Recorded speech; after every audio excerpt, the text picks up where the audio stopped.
भाइयों बहनों, जय श्री गुरुदत्त। आप सबका शाश्वत ज्ञान गिरनार से चैनल में स्वागत और अभिनंदन है। भाइयों बहनों, आज हम आप सबको बताना चाहूँगा कि क्या होती है आकाशवाणी और उसे कौन करता था।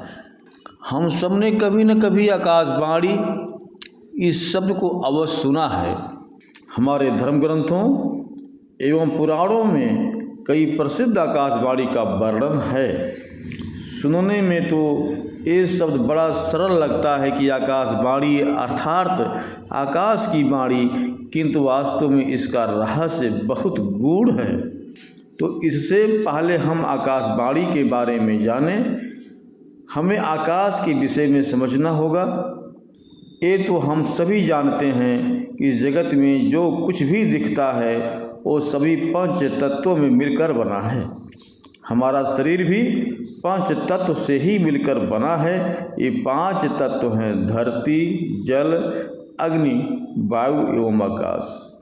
आकाशवाणी के इस रहस्य को बताने से पहले हम आप सबसे अनुरोध करूंगा कि चैनल को सब्सक्राइब एवं वीडियो को लाइक तथा शेयर जरूर करें एवं कमेंट्स बॉक्स में अपने विचार से हमें अवगत अवश्य कराएं। इन पांचों तत्वों में से चार तो वे हैं जिन्हें हम देख अथवा अपने शरीर में महसूस कर सकते हैं। ये हैं भूमि, जल, अग्नि एवं वायु। किंतु कई लोग पूछते हैं कि हमारे शरीर अथवा अन्य तत्वों में आकाश कहाँ है। तो उत्तर ये है कि आकाश हमारे शरीर में उपस्थित शून्य को प्रदर्शित करता है। इस जगत में जहाँ जहाँ भी शून्य है अर्थात कुछ नहीं है, वो सभी आकाश तत्व ही है। तो इस प्रकार यदि हम आकाशवाणी की बात करें तो हमारी अंतर्यात्मा की जो वाणी होती है वही आकाशवाणी होती है। आकाशवाणी कभी असत्य नहीं होती। आपने स्वयं अनुभव किया होगा कि हम शरीर से चाहे कितने भी पाप कर्म करें, हमारी अंतरात्मा सदैव ये जानती है कि वो कर्म ठीक नहीं है। जो भी उस अंतरात्मा की वाणी अर्थात आकाशवाणी को सुनकर उसका अनुसरण करता है वो कभी भी अनुचित कार्य नहीं करता। अब आते हैं उस आकाशवाणी पर जो हमने सदा से पढ़ी अथवा सुनी है। इसका अर्थ वही है जो इस शब्द का अर्थ है अर्थात आकाशवाणी की वाणी। वास्तव में प्राचीन काल और युगों में जब कोई श्रेष्ठ व्यक्ति अज्ञानतावश किसी कार्य को पूरी समझकर कर रहा हो किंतु वास्तव में वो पाप कर्म हो, तब उस व्यक्ति को उस पाप से बचाने के लिए आकाशवाणी के माध्यम से उसे सचेत किया जाता था। इसका सबसे अच्छा उदाहरण रामचरितमानस में की गई वो आकाशवाणी है जो लक्ष्मण को सचेत करने के लिए की गई थी। जब लक्ष्मण को ये पता चला कि भरत सेना सहित चित्रकूट पहुंच गया है तो उन्हें ऐसा मिथ्या बोध हो गया कि भरत श्री राम पर आक्रमण करने आ रहे हैं।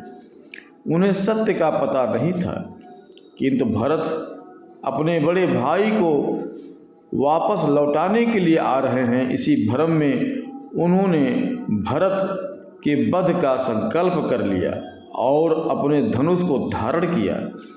तभी उन्हें सत्य से अवगत कराने के लिए आकाशवाणी हुई। सुने। तात प्रताप प्रभाव तुम्हारा, को कही सकई को जान निहारा। अनुचित उचित काजु किछु खो, समुझ करिय भल कहा सबको। सहसा करी पाछे पछिताही, कहीं वेद बुध ते बुध नाही। अर्थात आकाशवाणी हुई कि हे लक्ष्मण, तुम्हारे प्रताप और प्रभाव को कौन जान सकता है। अर्थात तुम भरत का वध करने में सर्वदा समर्थ हो, किंतु किसी भी कार्य को बिना सोचे विचारे नहीं करना चाहिए।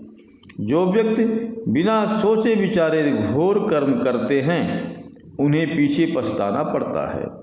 तो इस प्रकार आकाशवाणी द्वारा लक्ष्मण को सचेत किया गया कि वो बिना सत्य जाने ही भरत के अहित करने जा रहे हैं। उस आकाशवाणी को सुनकर लक्ष्मण को सत्य का ज्ञान हुआ और तब उन्होंने अपना धनुष रख दिया और लक्ष्मण को बड़ा पछतावा हुआ कि आज मुझसे कितना बड़ा घोर पाप अनर्थ होने जा रहा था।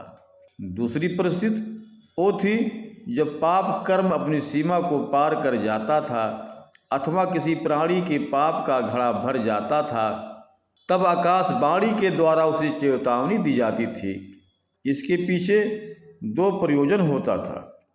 पहला, या तो इस आकाशवाणी को सुनकर वो व्यक्ति पाप कर्म करना बंद कर दे, और दूसरा ये कि उस चेतावनी को सुनकर भी वो और पाप करे ताकि उसे उसके कर्मों का दंड अतिशीघ्र मिल सके। इसका सबसे अच्छा उदाहरण कंस को आकाशवाणी के माध्यम से चेतावनी मिलना था। जब कंस ने अपनी बहन देवकी का विवाह वसुदेव से किया, तब आकाशवाणी ने उसे सचेत किया कि देवकी के गर्भ से पैदा होने वाला 8वां पुत्र ही उसका वध करेगा। इस आकाशवाणी के पीछे उद्देश्य ये था कि या तो कंस अत्याचार करना बंद कर दे अथवा वो अत्याचार की सारी सीमाओं को लांघ जाए ताकि उसका अंत जल्द से जल्द हो सके। वही हुआ। उस आकाशवाणी को सुनकर कंस इतना भयभीत हो गया कि उसने अत्याचार की सारी सीमाओं को पार कर दिया। उसने देवकी और वसुदेव को बंदी बनाकर उनके 6 पुत्रों का वध कर दिया। इसी कारण श्री कृष्ण ने उसका वध कर संसार को उसके अत्याचारों से मुक्ति दिलवाई। अब यहाँ एक प्रश्न आता है कि आकाशवाणी वास्तव में करता कौन है? क्योंकि आकाश यदि शून्य है तो उसमें ध्वनि तो हो सकती है, किंतु वो वाणी का रूप नहीं ले सकती। तो इसका उत्तर ये है कि आकाशवाणी वास्तव में स्वर्ग में रहने वाले देवताओं द्वारा की जाती थी, और इसी कारण इसे देववाणी या दिव्य वाणी भी कहा जाता है। क्योंकि देवता अदृश्य रूप में केवल वाणी के रूप में मनुष्यों को सचेत करते थे।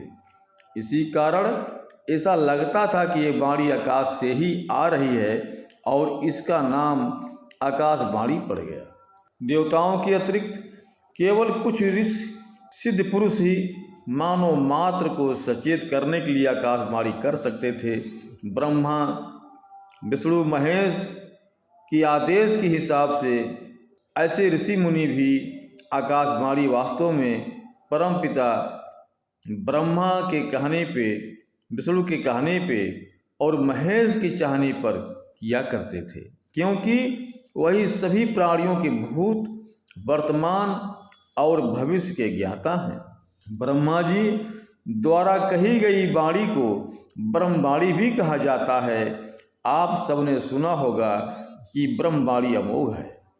आकाशवाणी के विषय में कई मिथ्या धारणाएं हैं जिसे जानना अत्यंत आवश्यक है। आकाशवाणी किसी लाउड स्पीकर की तरह होती थी जो सबको सुनाई देती थी। ये सत्य नहीं है। वास्तव में आकाशवाणी केवल उसी व्यक्ति को सुनाई देती थी जिसके लिए वो आकाशवाणी की गई होती थी। कोई भी देवता आकाशवाणी कर सकते थे, ये भी सत्य नहीं है। आकाशवाणी केवल वही देवता कर सकते थे जिन्होंने कभी असत्य नहीं बोला और जिनके पास आकाशवाणी करने का सामर्थ्य होता था। कोई भी सामान्य देवता, उपदेवता, यक्ष, गंधर्व, मरुत, वसु इत्यादि आकाशवाणी नहीं कर सकते थे। अर्थात देवताओं में से केवल कुछ ही ऐसे थे जो आकाशवाणी कर सकते थे। केवल देवता ही आकाशवाणी कर सकते थे, मनुष्य नहीं। ऐसा नहीं है। मनुष्यों में भी कई ऐसे सिद्ध महर्षि थे जिन्होंने अपनी साधना से स्वयं को देवत्व तक उठा लिया हो। ऐसे सिद्ध मनुष्य भी आकाशवाणी कर सकते थे उदाहरण के लिए सप्त ऋषियों एवं प्रजापतियों को आकाशवाणी करने का अधिकार होता था। कोई भी आकाशवाणी को सुन सकता था, ये भी असत्य है। जिस प्रकार आकाशवाणी केवल समर्थ देवता अथवा सिद्ध ही कर सकते थे, उसे सुना भी केवल श्रेष्ठ अथवा समर्थ मनुष्यों द्वारा जा सकता था। आम मनुष्य आकाशवाणी को नहीं सुन सकते थे। जिनके पास आकाशवाणी की शक्ति होती थी, वो कभी भी आकाशवाणी कर सकते थे, ये भी असत्य है। आकाशवाणी उचित मंत्रणा के बाद ही की जा सकती थी। कोई भी व्यक्ति अथवा देवता केवल अपनी इच्छा से आकाशवाणी नहीं कर सकता था। कुछ ग्रंथों में लिखा है कि आकाशवाणी केवल ब्रह्मदेव की स्वीकृति के पश्चात ही की जा सकती थी। केवल पुरुष ही आकाशवाणी कर सकते, महिलाएं नहीं, ये भी सत्य नहीं है। देवियाँ एवं महिलाएं भी यदि वे आकाशवाणी करने में सक्षम हों तो वे आकाशवाणी कर सकती थी। आकाशवाणी दुष्टों को भ्रमित करने के लिए की जाती थी, ये भी सत्य नहीं है। एक बात निश्चित है कि आकाशवाणी द्वारा कुछ भी कहा अथवा सूचित किया जाता था, वो सत्य और केवल सत्य ही होता था, चाहे वो पुण्यात्मा के लिए की गई हो अथवा पापात्मा के लिए की गई हो। आज तक एक भी ऐसा उदाहरण नहीं है जहां आकाशवाणी कुछ हुई हो और वास्तव में कुछ और हुआ हो। इसी कारण आकाशवाणी इतनी महत्वपूर्ण मानी गई है और उस पर अक्षरशः विश्वास किया जाता है। किसी भी जानकारी को आकाशवाणी द्वारा बताया जा सकता था, ये भी असत्य है। आकाशवाणी केवल तभी की जाती थी जब कोई दूसरा मार्ग शेष न हो। साथ ही केवल और केवल अत्यंत महत्व की सूचना ही आकाशवाणी द्वारा दी जाती थी।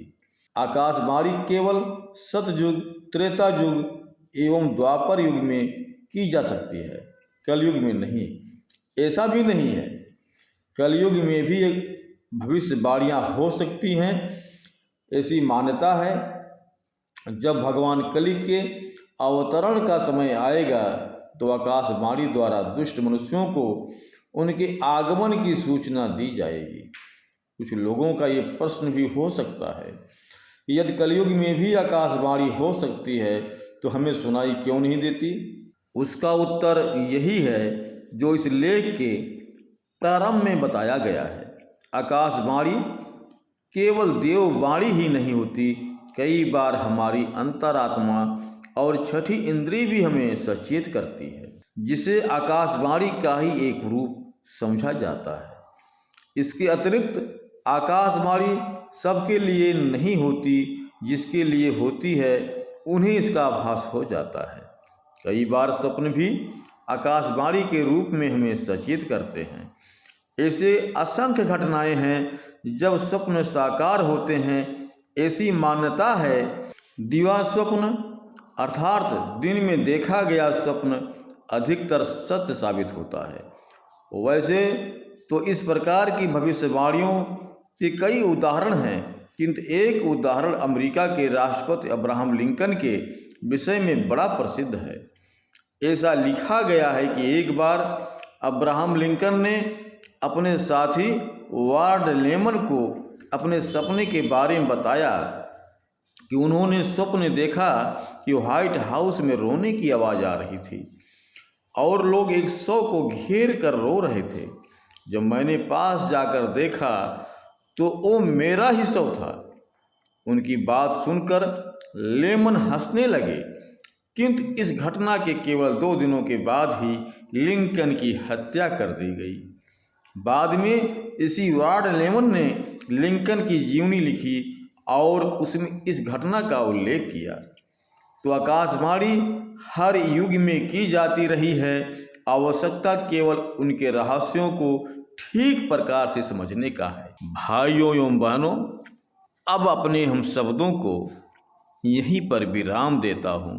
पुनः मिलेंगे अगले वीडियो में। जय श्री गुरुदत्त, जय श्री गुरुदत्त।